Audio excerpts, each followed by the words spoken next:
This is your News Source Evening Bulletin for today, Friday, the 6th day of March in the year 2020.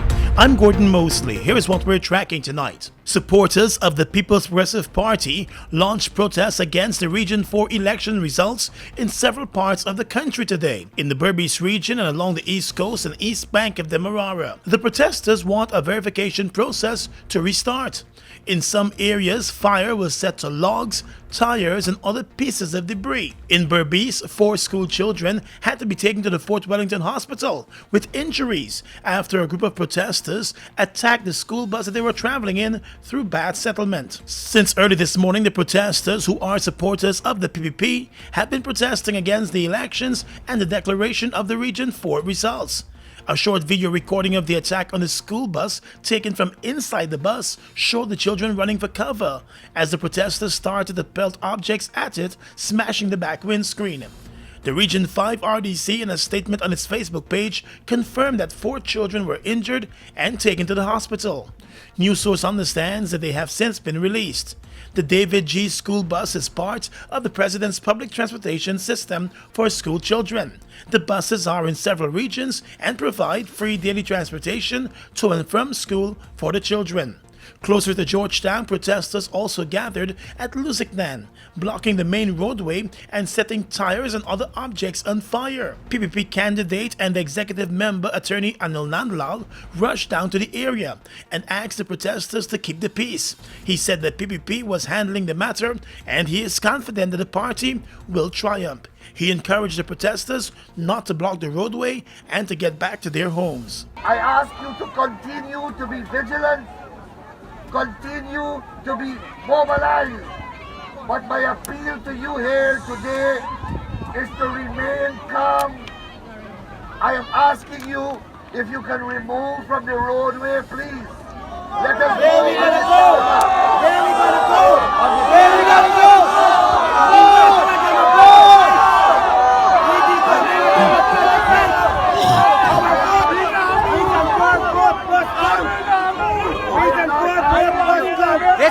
And this evening, the People's Progressive Party is calling on its supporters to remain calm and act in a peaceful manner. That call came hours after the party supporters started their protest action. In its statement, which was issued this afternoon, the PPP said that while it understands the hurt, frustration, and fear of the supporters over the alleged electoral fraud, the party has the solidarity of the international community. The PPP, in its statement to the supporters, said the international community has made it clear that the elections cannot be credibly declared and there can be no swearing in of a president at this time. The PPP statement addressed its position on the need for the verification process to continue. It is encouraging its supporters not to let any of their actions be in contradiction of the law. It wants its supporters to stay home. More news coming up in a moment. GBTI is your Guyanese bank, a bank that understands every customer's unique needs, opportunities, challenges, and financial concerns. At GBTI, we see you for you. Whether you're buying a new home or car, planning your next vacation or retirement, saving for your child's future, or whether you're ready to take that bold step of investing in your dream business idea, we are with you every step of the way. We hear your stories and watch you focus on your dreams as we share your aspirations. We are more than just banking. We are a family. We are part of your community. Our commitment extends way beyond the walls of our branches and is demonstrated every day in the opportunities we provide to our individual and business customers. The support, time, and commitment we give back to communities across Guyana to help improve the lives of our Guyanese families. Because we see Guyana through your eyes. Fuel it up and drive, Super 95. Tune up. Fuel it up and drive, Super 95. Tune up. Protect your fuel system, boy. High mileage and performance, boy.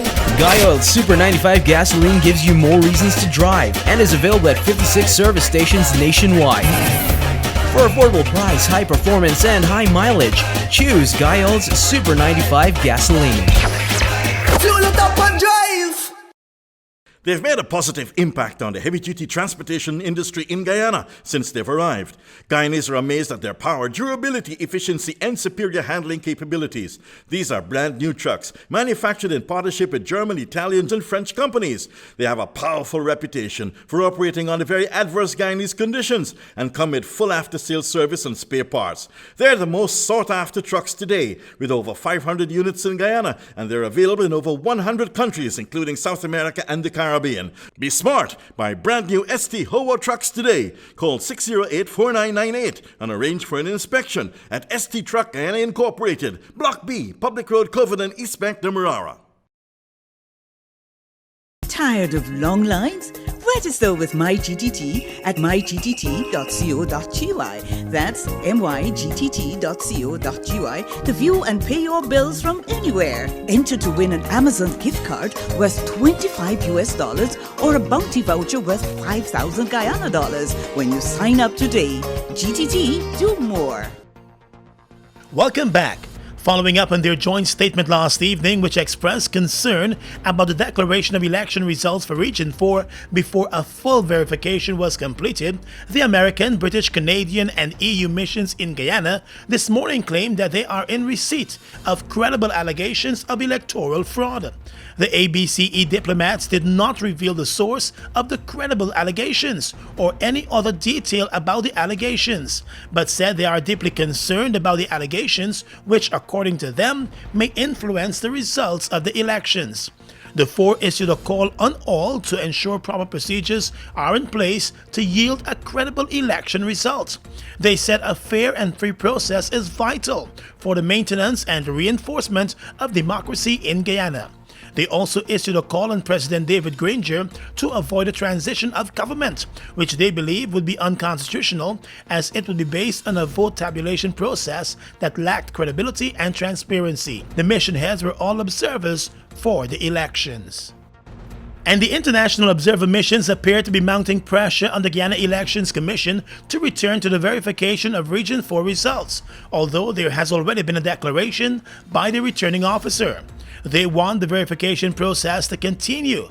If not, they believe the result of the elections cannot be credibly declared.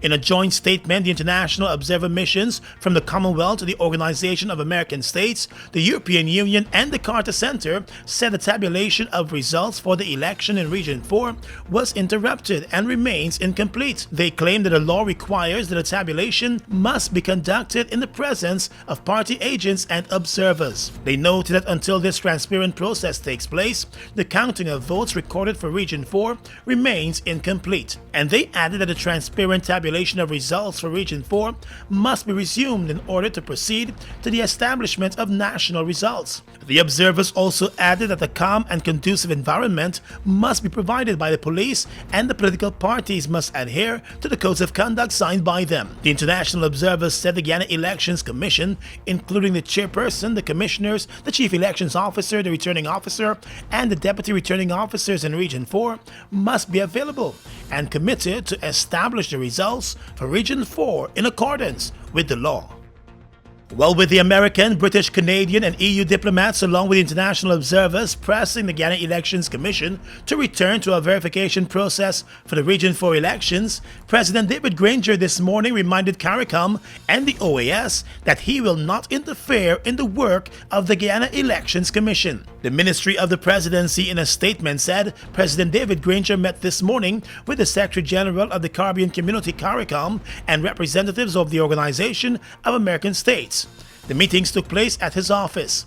The president told the officials that the general and regional elections were orderly and in full compliance with the law and the Constitution. He reminded them that the Guyana Elections Commission is a constitutional body and it is unlawful for the executive to interfere in the operations of the Guyana Elections Commission. Mr. Granger said that it is not the role of the executive to interfere in the work of the commission and he has not acted unlawfully. He said he is awaiting the final declaration from the Guyana Elections Commission. The President has also briefed the Commonwealth Secretary General, Baroness Patricia Scotland, and the Chairperson of CARICOM, Mia Motley. Yesterday, he briefed diplomats from Britain, the US, Canada, and the European Union. The Guyana Elections Commission has not said anything on the mounting calls for it to return to the verification process for Region 4. With the results declared by the returning officer, it pushes the incumbent president ahead of his rival, the PPP's Irfan Ali, in the vote count.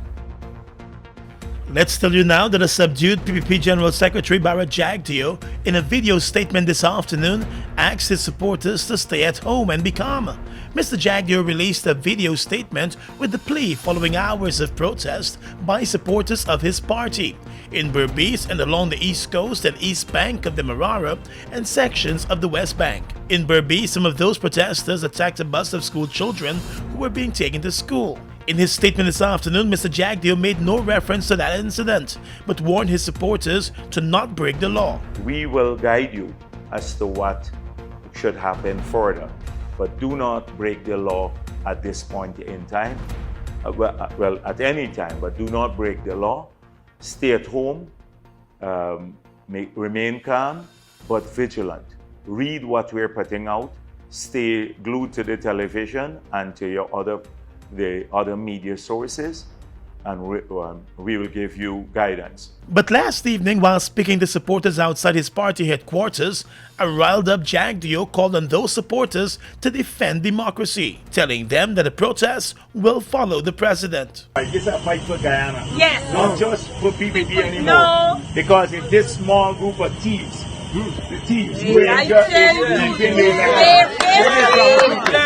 Granger will go nowhere without a protest. You see how he ran from the one at the Pegasus? He got hundreds of those. I'm telling you. Yeah. So don't worry about this. We have to fight to dislodge them. The PPP has been objecting to the results from Region 4. Well, it was a day of statements. In a statement this afternoon, the APNU-AFC coalition issued a call on citizens to remain calm and peaceful. The coalition said it is urging all Guyanese to respect the will of the people as exercised in the general and regional elections, adding that all Guyanese should conduct themselves in a peaceful and law-abiding manner as they go about their daily activities. The APNU-AFC said citizens should not engage in any act whatsoever to disrupt national life or cause any strife or inconvenience. Protests broke out in a number of areas earlier today as supporters of the PPP demanded a restart of the verification process for Region 4. The results for the Region 4 elections have already been declared. The People's Progressive Party has formally made a request for that recount of the votes in Region 4. The decision by the PPP comes in wake of the declaration of the results by the returning officer without complete verification. This morning, PPP members gathered outside the returning officer's office to file the request, but faced some difficulty as the office complex was locked up. Last evening, the police had to be called in at the same office after several members of the PPP attempted to storm the office of the GCOM chairperson. Today, after several attempts, party officials were able to lodge the request. Once the request is made, the returning officer will have to call out counting agents and party agents to begin the recount. It is unclear how soon that process will begin. Today, a recount of the Region 5 and 6 votes started. Those recounts had earlier been requested by the APNU-AFC. Across the region is coming up next.